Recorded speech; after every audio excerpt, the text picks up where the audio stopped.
জগদ্ধাত্রী পুজোর বিসর্জনের দিন কৃষ্ণনগরের বউবাজারের আমরা সবাই ক্লাবে আগুন লেগে পুড়ে মৃত্যু হয়েছে এক ব্যক্তির। পুলিশ সূত্রে খবর, মৃত ব্যক্তির নাম দিলীপ রায়, বয়স আনুমানিক 52 বছর। স্থানীয় সূত্রে খবর, ঘরের মধ্যে মজুত করা ছিল ব্যাটারি এবং অন্যান্য সামগ্রী।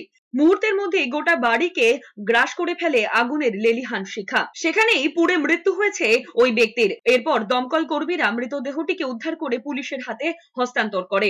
দমকলের দীর্ঘ কয়েক ঘন্টার চেষ্টায় আগুন নিয়ন্ত্রণে আসে। দমকল সূত্রে জানা গিয়েছে, জগদ্ধাত্রী পুজোর বিসর্জনের দিন কৃষ্ণনগরের ওই ক্লাবে হঠাৎ আগুন লেগে যায়। তবে কেন ও কিভাবে এই আগুন লাগলো সেটা এখনো পর্যন্ত বের করা সম্ভব হয়নি। করে ফোন এলো যে এরকম আগুন ধরে গিয়েছে, আসলাম, এসে দেখলাম 2-3 জন চেষ্টা করলাম, তারা ভাঙার ভিতরে ছিল। তা চেষ্টা করলাম, তখন জ্যান্ত অবস্থা ছিল, কি তারা মারা ছিল ভিতর থেকে, ঠিক আছে, রড দিয়ে শাবল দিয়ে ভাঙলাম, কিন্তু আগুনের হিটে আর পারা গেল না, ঠিক আছে। লাস্ট অবস্থা বিশাল আগুন ছড়িয়ে গেল।